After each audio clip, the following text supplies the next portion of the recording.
테슬라 주주분들 축하드립니다. 오늘 장중 6%를 넘어서고 있습니다. 녹음하는 시간이 8월 15일 목요일, 테슬라 급등의 7가지 이유 바로 시작하도록 하겠습니다. 첫 번째는 뭐니 해도 10월 10일 로보택시에 대한 기대감입니다. 여러분, 기대감. 10월 10일 날 로보택시에 대한 이벤트가 어떻게 될지는 아무도 모르지만 그때까지에 대한 이 기대감이 테슬라를 끌어올리고 있는 거죠. 두 번째는 월가의 FSD 리포트가 나왔는데요. 굉장히 객관적인 리포트가 잘 나왔습니다. 이미 들으신 분 있으시겠지만 그 중에 한 가지가 테슬라의 FSD 발전 속도가 어마어마하다. 테슬라의 발전 속도, FSD의 업그레이드 되는 속도에 대한 걸 완전히 인증시켜 주었거든요. 근거 없는 펌핑이 아니라 한계성이라든지 좀 아쉬운 부분도 있었지만 발전 속도만큼은 인정한다. 여러분, 이거는 굉장히 중요한 거거든요.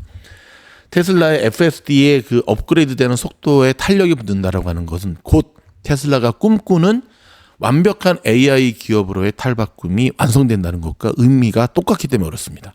세 번째는 중국 내 판매량과 중국 내 FSD 승인에 대한 기대감입니다. 여러분 기억하십니까? 테슬라가 올해 들어서 굉장히 힘들었던 시절 터닝 포인트가 되었던 것이 바로 4월 말에 기억나시죠? 일론이 방문하기로 예정됐던 인도 방문을 취소하고 중국으로 날아가면서 2인자 만나가지고 이 FSD에 대한 어떤 그 털을 만들었잖아요. 그게 점점 가시화되고 있다는 거거든요. 사실 올해 들어서 테슬라의 상승 모멘텀이 거의 전무한 가운데 제가 책 읽어주는 미즈노에서도 계속 언급드렸잖아요. 올해는 그냥 터 다지는 거고 테슬라의 본격적 상승은 내년부터 시작이 될 거다. 그런 가운데서도 올해 중국에서의 테슬라의 그 지원, 중국에서의 호재, 이거만큼은 여러분 역대 최고라고 볼 수가 있습니다. 뿐만 아니라 어저께죠. 테슬라 중국 내 그 자동차 인슈런스 증가대수도 굉장히 좋게 나왔고요. 자, 네 번째는요. 9월 금리 인하에 대한 기대감입니다. 자, 금리 인하가 되면 수혜를 보는 종목들이 무엇일까? 빠지지 않고 거론되는 종목이 테슬라거든요. 물론 아래 공포, 경기 침체의 공포가 더 크게 다가오고 있긴 하지만 그동안 테슬라를 사려고 기다리고 있던 사람들이 이제 한 달만 더 기다리면 금리 인하가 되면 확실히 테슬라를 싸게 살 수 있는데 뭐 테슬라라는 차 자체가 오늘 사서 내일 파는 것도 아니고 당연히 기다리겠죠.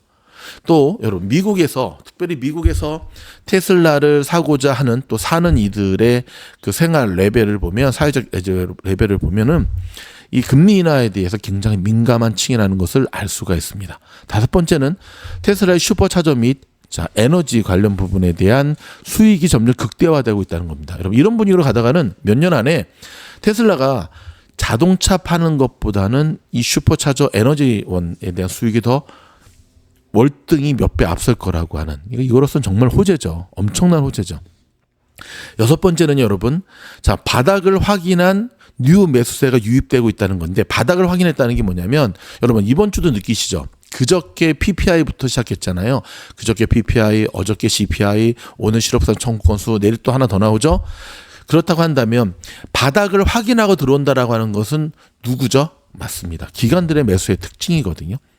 기관들의 매수세, 특별히 올해 같은 경우는 전반기에 돈을 많이 벌었기 때문에 결코 기관들이 무리하지 않죠. 확인하고 들어오는데 오늘 같은 경우도 확인하고 들어오는 테슬라의 매수세를 우리는 볼 수가 있고요.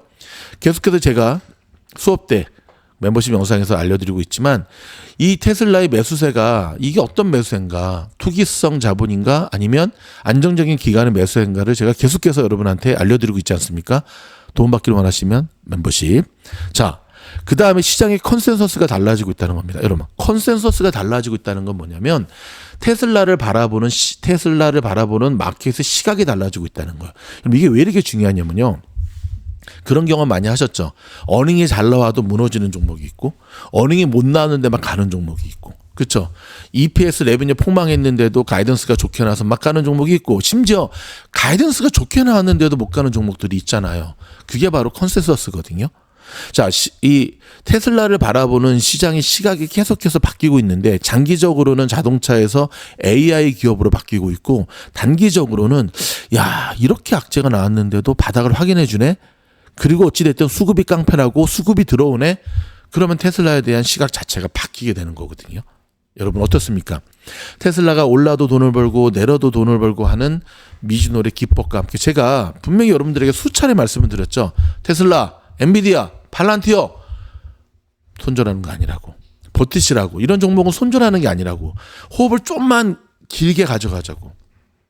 저희의 그런 이야기를 듣고 믿고 견뎌주신 여러분들이 시장이 선물을 받을 수 있는 자격이 충분히 되시는 겁니다. 여러분, 그렇지만 테슬라가 이렇게 마냥 갈 수는 없는 것으로 보여집니다. 강력한 일단 저항 매물대는 저기 260불 정도 보이거든요. 저희 미주노 가족분들 봐도 250불대 또 굉장히 많이 물려 있으세요. 왜냐면 그 정도 딱 찍고 내려왔기 때문에. 자, 그 중간에도 일단 저항 라인들이 좀 보이는데 기술적 분석은 제가 저녁 때 다시 한번 디테일하게 멤버십 영상에서 다루도록 하겠고, 일단 여러분 호흡을 조금만 더 여유 있고 길게 가져간다고 한다면 바로 테슬라에 대한 큰 수익을 여러분들 미즈노르과 함께 얻을 수 있을 겁니다. 여러분 저희 영상이 도움이 되었다 한다면 좋아요, 구독, 알림 눌러주시고요. 모처럼 힘든 시기를 극복하고 잘 가는 테슬라 모습을 보면서 또 테슬라가 잘 갈 때는 저희가 또 리스크 관리 차원에서 근거 있는 상승인가, 그 상승의 근거들을 필터링을 통해서 함께 전해드리도록 하겠습니다. 구독, 좋아요, 알림 많이 눌러주세요. 고맙습니다.